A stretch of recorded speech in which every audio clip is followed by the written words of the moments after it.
Welcome back to another episode of the Cigar Host. With me, as always, my main man, Matty Uch. How we doing today, Mar? Paisan, as I always say, good time to be back. It's always a good time to be back.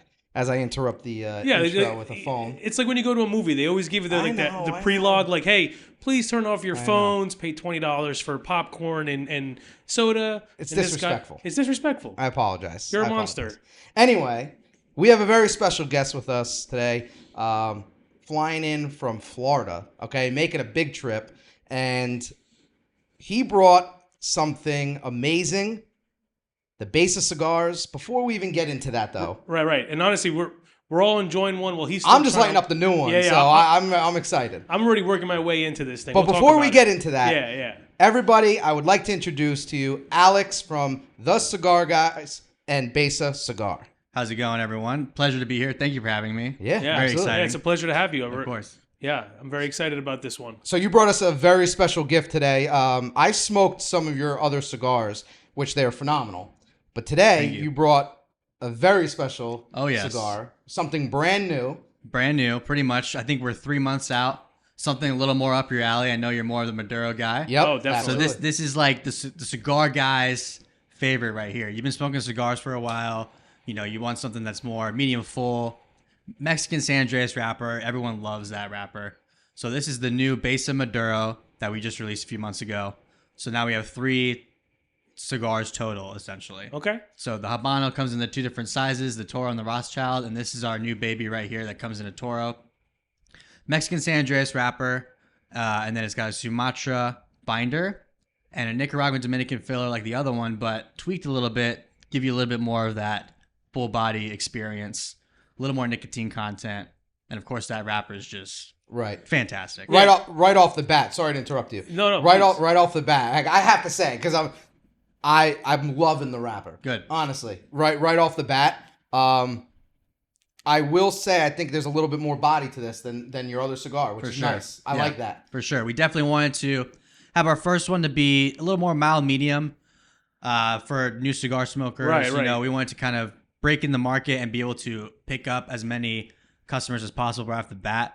Because, you know, we can all smoke a mild medium cigar, no problem. Absolutely. But it's hard to give something that's more on the full body side to new smokers.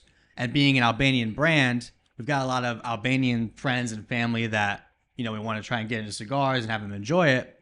So if I give them this Maduro, it might be like, you know, what's going on? I'm not right. Like give them the more milder version, the Habano.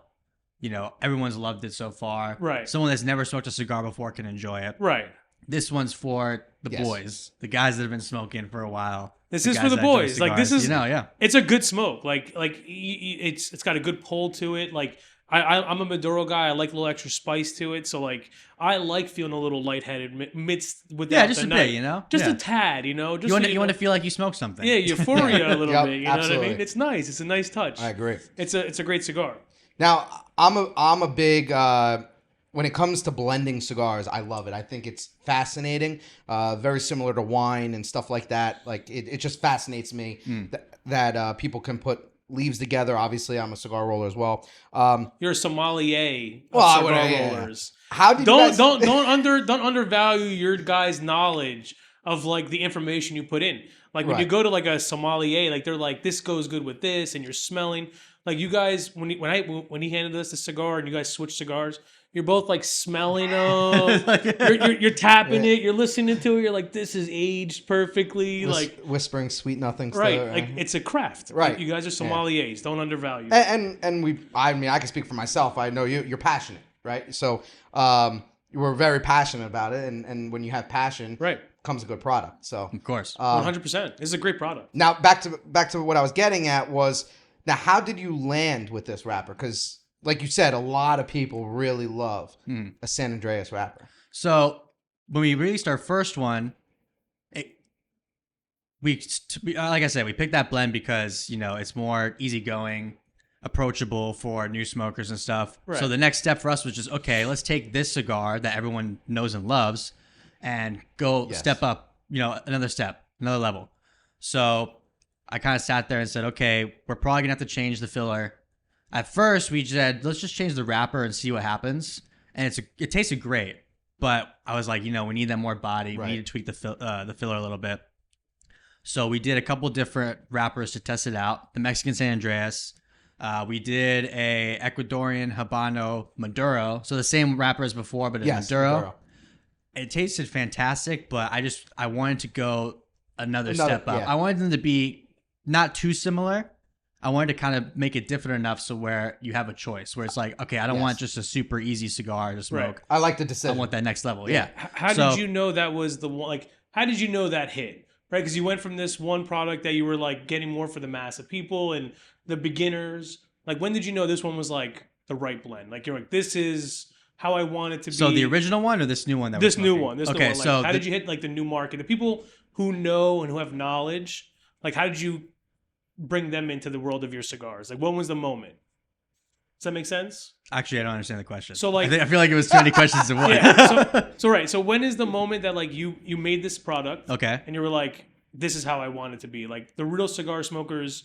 Okay, so like when we were testing it. Yes. Okay, so I mean, basically, it came down to trying a few different samples. So we had 3 different wrappers: the Ecuadorian Habano Maduro, the Mexican San Andreas one, and then we tried a Pennsylvania broadleaf. I wanted a Connecticut broadleaf, but looking into the future, that's a very hard wrapper to get a good supply of. Okay. Pennsylvania is a little easier, but you still kind of run into the same issue. And I was just like, you know what, the Mexican San Andreas wrapper is become a favorite amongst many people. Let's try that one. I think it's going to work out perfectly. I think it turned out a little better than I thought it would. So we smoked it like 3 or 4 times each, all the guys. And I gave it to a few friends and stuff, people that I trusted. You have to rule out the bias, right? You can't have, because like you're 4, because you guys are 4 guys on your podcast. It's, you know, are they going to be real with you in that moment if it's good or not? So we gave it to a few different people that we know, like that know what they're talking about. So a few guys that either work at the shop or that are blenders themselves, you know, honest feedback. Right. Please tell me if there's anything wrong with it, you know. And everyone said it was great. They all liked it. Most of them said, I enjoy this better than the original one, which of course, if you're a cigar smoker, this is the cigar for you. Yep. That's that step up, you know, the Maduro more blend. rich flavors. Yeah, of course. Everyone knows that the Maduro cigars generally, especially in America, more favored amongst cigar smokers. Right. So after that, we had basically unanimous consent of this is a great cigar. So I was like, all right, let's roll with it. And then it's been a few months now, and kind of like with the original one, I'm begging people to tell me what's wrong with the cigar. Tell me something bad about the cigar. And so far, no one's been able to say anything. So Perfectionist. That's what you have to do. No, honestly, like it's a good smoke. It's like it's a nice. It's like it's a good product. Like we go to the store all the time. We pick them up. I smoke his. Like it's a good product. Like it's a really good smoke. Honestly. And I think you were kind of touching on it earlier before we were rolling. When it comes to us making our cigars, we have to smoke them all the time. So if I'm going to make a cigar, I have to be able to enjoy it myself. Right. Yes. And I have to be able to enjoy it all the time. Like it can't get old. Correct. So, I mean, the original Besa has been out for 2 years, maybe, give or take. Still haven't gotten tired of it, thankfully. This one, I think, is going to be the same thing. But yeah, it comes down to being a perfectionist. You know, it's got to be perfect draw, good ash. Flavor, I think, above all else is probably the most important. Right. Draw is like second, maybe. Because if you have a cigar with a bad draw, you don't get that same experience. Yeah, it ruins the whole cigar, really. Yeah. You know, you got to be able to pull in the smoke and taste it. And I think that's what's important about him is like he has that he has that knowledge of like what type of tobacco, the leaf, what he wants, how he wants to blend. I think that's what's important is the passion behind it. So now I have another question for you: is like, are the logos the same on each, like on your like lighter brand and this? Yeah. So the Besa line right now. Okay, so Baku Cry in Albania basically it translates to "Uncle, it's over," and it basically means like loosely like "Thank God it's over."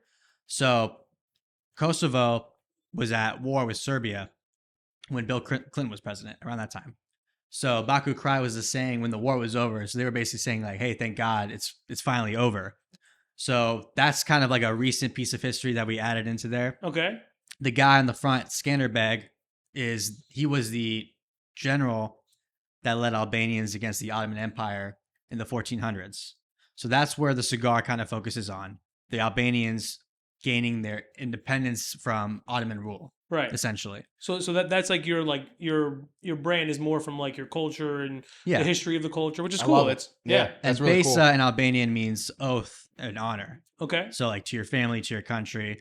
So the whole story kind of ties into that Skanderbeg story and just the whole idea of, oath and being loyal to your people, being loyal to your country. And you have an insignia on here. Like you have like a family heirloom, or is that something like that? So the Albanian eagle, that's what's on the flag, like the Albanian flag. Okay, gotcha. So the official crest of Albania, essentially. Right. Yeah. It's awesome. So it's very funny, right? So I have a very good friend of ours who he's best friends with my brother-in-law's actually.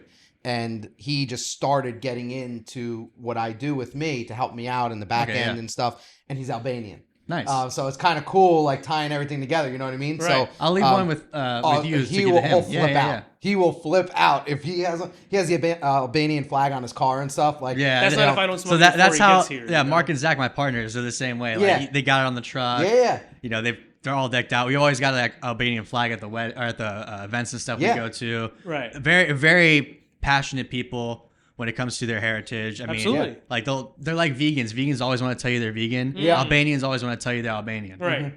Now, how do you? So you guys are the Cigar Guys. How did you have those guys been with you from the beginning? Like, because you now have a podcast as well, right? So like, how did you get involved with these guys? You know them for a long time. What's the story? I knew Zach in high school. Okay. Senior year, we weren't really friends. We were always really cool with each other. We had classes together. So after high school, like kind of after the first semester of college, we ended up talking, and I was like, "Hey, do you want to meet up at Corona Cigar sometime, the local cigar lounge?" He was like, "Sure." He hadn't smoked a cigar before, and I just started, because we were both 18 at the time. So I got him into cigars. We started smoking different stuff, and then kind of just made that like a regular hangout spot. And his brother Mark eventually joined us, probably like a year after or so. Okay.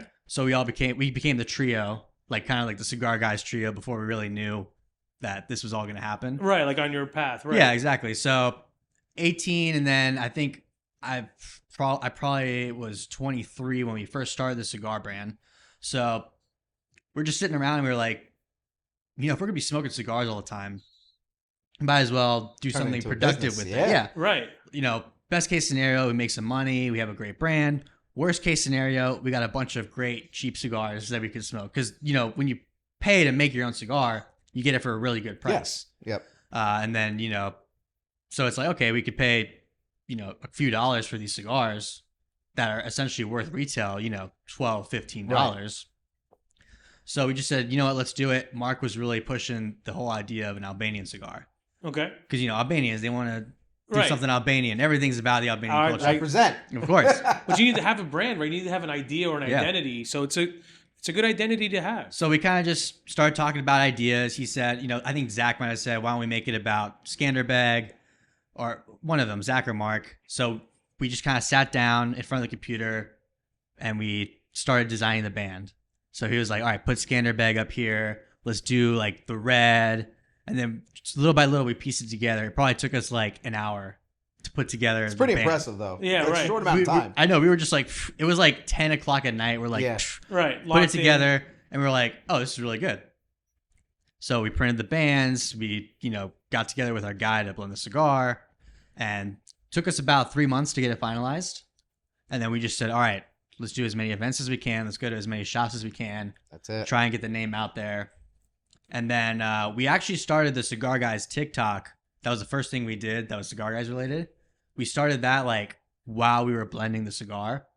So we could kind of try and build a following. Yeah. And then by the time it came out, we Launch had it. some traction and stuff like that. Right.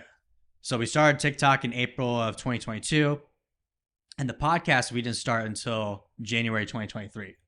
So now it's been a year and a half almost. Right. And you guys have done a lot. You guys have done a lot of different. Yeah, they're doing well. Right. we're trying our best. Yeah. We're just every day, every week doing podcasts, doing events. Well, I think the idea was the same, right? It's like we always talked. We would always have cigars, and then when I remember him, initially starting his business same time around like 2020, 2021, like was like we're rolling cigars, but we were always smoking them and having good conversations, and we were like the best moment of time is like when you're with your guys and that hour of time, the length of a cigar always breeds a good conversation. Yeah. You know what I mean? Like you got to record it sometimes. You know, sometimes it can get a little wild, but like that's really what it does. It gives you a moment of time where you get to enjoy each other. You know, like and you get to chill with your four boys. Yeah, exactly. And smoke a cigar and have a drink and talk. You know, like I say that all the time too. It's like nobody, especially in this world, nobody has time to like slow down. It's way too fast paced. Cigars give you that. Yeah, and then you have genuine conversation over. I mean, it brings people together. You know, and that's why I like what you said. It means like the end, right? You said like the yeah, like it's over. It's over, basically. Yeah. Which to me, immediately when you said that, I don't know if this is what happened, but in my mind, I'm thinking like everybody that was involved at that time, they should all lit up cigars. Like, exactly. It's over. They all should have lit up Besa cigars. That's what I'm saying. It was too early. That's too early, right? Honestly, like in my head, that's almost like you guys should do that almost like a commercial. Like, yeah, you know exactly. What I mean? Yeah. And in my head, that's immediately what I thought of. Yeah. We could do a good commercial after. We love doing commercials. Let's do it. Yeah. Yeah, we can try to do a funny commercial. We can make. I was trying to think of one before. Yeah. Because I like the logo. That's like the one thing I wanted to find out. Like, how do you say Besa? Besa, yeah. Besa. Yeah. Right. But it's a cool name. I didn't even know where it came from and the idea of it. So it's good to know that. Yeah. Now, so you got into cigars around 18, which is a fairly young age. It's kind of around when I actually started getting into cigars as well. Now, did you ever see yourself getting into the cigar industry, or do you just kind of fall into it? Like you had a passion, followed your passion, and it led you to where you are? Yeah, pretty much. So when I first started smoking, I didn't think, I would get into the industry. Yeah. Over time, over the years. You started seeing. Exactly. It kind of started becoming a reality. I think even 2020, maybe 2021, I had the idea of starting my own brand. And I had like a rough draft, a general idea of it. I was going to actually do it around a podcast I used to do called The Gonzo Tonight Show. It was a current events political podcast I did. And I ended up not doing that. And we switched gears to cigars full time. So I was like, okay, I'm kind of glad I didn't do that. This ended up being a much better route for us. And I've got, two other guys that are going in on the cigar, 2 partners. Right. So, we've done a lot more than I could have done by myself, I think. Of course. And having 3 brains is always better than 1. And they're very, very business minded too. I mean, the Nikolais have run restaurants since they've been born. Their parents before that. Right. So they've got a great business mind. They've seen the business. I mean, a restaurant business too is tough. So they know a lot about how hard running a business could be. Oh, definitely. Yeah. And it's nice because you, like you said too, you could bounce things off of people. And it's like you might have a great idea or what you think is a great idea. And then somebody kind of, says, hold on a minute, I like it, but let's kind of look at this. Mm-hmm. Where I know with, what I do, it's kind of, I started, it was just me, right? Yeah. And then obviously my wife, she's heavily involved. I got to give her credit where credit's due. Mama T, you got to give her credit. So she brings me down to reality when my brain is running. Right. And now Mario with the podcast and stuff, I get motivational phone calls sometimes. And I sometimes I got to call him. Sometimes you're the hype man. Because you know what? Because he's got a lot going on. I got to give him credit. He is one of the hardest working people I know. And like every craft he does, from being a father to his actual position, to the business, to this, to like, meeting people like you and other people we've interviewed and the people we're going to interview. It's like, it's a whole life endeavor, right? It is. Yeah. Like he's like I said, like I give him motivational phone calls because like, I know he's grinding, but I love it because like when he's in this mode, like he's something special. And that's why I come here because I believe in him. Thanks, of course, man. I appreciate that. I believe in him. We're gonna blur that out. Like I curse the whole time. Like I don't want anyone to hear that nice comment. Mario's getting it's just gonna be like I can't believe Mario said brr. Yo, relax, stop talking trash, man. Bring in the tissues for What Mario. a monster. But yes. But yeah, obviously you're very passionate about it. Yeah. Right. I mean, and that's what helps you keep going, I think, because like you said, you've got so much going on. Yeah. And same with us. I mean, we've all got full-time jobs. This is our passion project. Cigars are the passion project. Right. But since we love it so much, it's easy to keep going. And even though it's like, I just had a full day or a full week. Right. You're able to fit in that time to do another podcast, or do another event, and because you believe in it. Of course, yeah. And like, I would imagine you had some trials and tribulations where you were like, man, what am I doing? Like, why am I doing this? Or what? Like, should we keep doing this? And then you have like that moment of like that. Well, that's a good question. I know I asked a very wild roller coaster of questions. But like, when was that aha moment? Like, this is something. I think there's quite a few of them. I think that it's slowly building up different like opinions from people or comments, especially when we talk to someone like, for example, Steve Saka or Matt Booth from Room 101, like guys that have been in the industry for a long time that are considered legends. 100%. I learned from him about the legends. We have a funny story about that, but talking to people like that have been in the game and know what's going on, and hearing their words of motivation, or saying, like Matt Booth, for example, was like, "You guys seem to be learning quicker than we did, which is great." So that's giving us motivation to be like, okay, we're on the right track. This is something achievable, because the cigar business is hard. Having a brand is really hard. Running a brick and mortar shop is hard. Very hard. Whatever kind of cigar business you have, there's going to be challenges, and it's such a niche thing too. You can't always just go to YouTube to find out information on the business side of it. No. There's a lot of secrets that are kept, and you have to kind of make the connections and meet people that have done it for years to be like, okay, how can I do this better? What should I do next? Right. So it's definitely a big learning curve. It's not like any other business out there. I feel like it's, like you said, a very niche market, where niche, same thing. I know. Niche. Yeah. Where, like you're saying, you meet those guys that I look up to, that you look up to, that a lot of people in the industry say you're a master blender, right? And they're so humble about it, and they're like, no.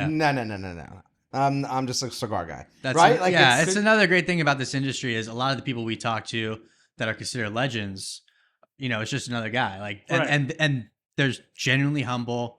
There's not a lot of them that have an inflated ego or anything like that. A lot of them are really down to earth. You've talked with Saka. I'm sure you've talked to plenty of other guys. We talked to a lot of people. Did you go to the PCAs? We haven't been yet, so our first year is coming up. You guys are going to be there? Yeah, for sure. New Orleans. For sure. Oh, we're going. I hate New Orleans. Why? I've never been. I'm actually excited for it because we're just going to load everything in the truck and drive up there. Really? Yeah, because it's like probably going to be a 10-hour drive. No problem. I got it. You go with the boys? Of course. The Cigar Guys. So it's easy. All right, so easy trip. I've been tossing around the idea of going, because we didn't go to the last one. We went to the one before that in Vegas. We went to Vegas. Yeah. Vegas was cool. It was a lot of fun. It was cool. Yeah, Vegas in the fall. We went in July. Yeah, it was like July. Yeah, okay. It was not this past year. It was the one before. Yeah. And then this one just happened way too fast. Yeah, that's what a lot of people thought. Yeah. But I'm happy to hear you guys are going to that one coming up, because I've been seriously thinking about it, and now it gives me a little bit more to be like, let's do it. For sure, yeah. That would be awesome.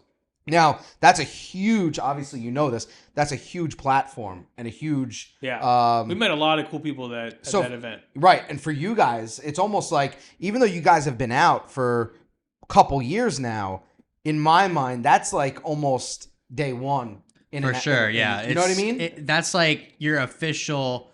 launch. Birthday of being in the industry, to the because retail, that's like the real deal. Yes. Yeah. And we've actually, we wanted to go in July when you guys went, and even in March, and we were tossing it around, and we were like, let's wait a little bit longer, get a little more established, because there have people that have gone to PCA with just one cigar and were very successful. Yeah. We just kind of wanted to have a little more variety, right, a little more establishment, and even more connections, so that way we could, talk to people that are there and have their endorsement, right? And say, oh yeah, I know these guys. They have a great cigar. They're good people. So I'm really excited about going this year for sure. Well, how many stores are you in now, and like how many brick and mortars are you in? Like, have you been expanding? Has that been expanding? Yeah, so I think we're officially in 15. Okay. Mostly in the Orlando, Florida area. That's awesome. Of course, because that's where we live. It's very easy to work with the people that are local, because we could drive there, right? Do the events, no problem. We're in one of our favorite shops is actually in Michigan, in Shelby Township. The owners are Albanian, and that's how we got connected. So the owner's wife saw the Besa on Facebook or something, and she was like, hey, there's this Albanian brand, go check them out. So he messaged me, we talked about it, and then, I was like, hey, let me send you some samples. He got the samples, really liked them, and he gave us a shot, put him in the shop, and these guys are actually... They started in 2023, brand new shop. Wow. But in Michigan, a lot of them are restaurants that are cigar lounges. Oh, they're allowed to. Okay. Yeah, so he's a full restaurant, like crazy food, steak, Yeah. steak, High-end, right, high-end yeah. food.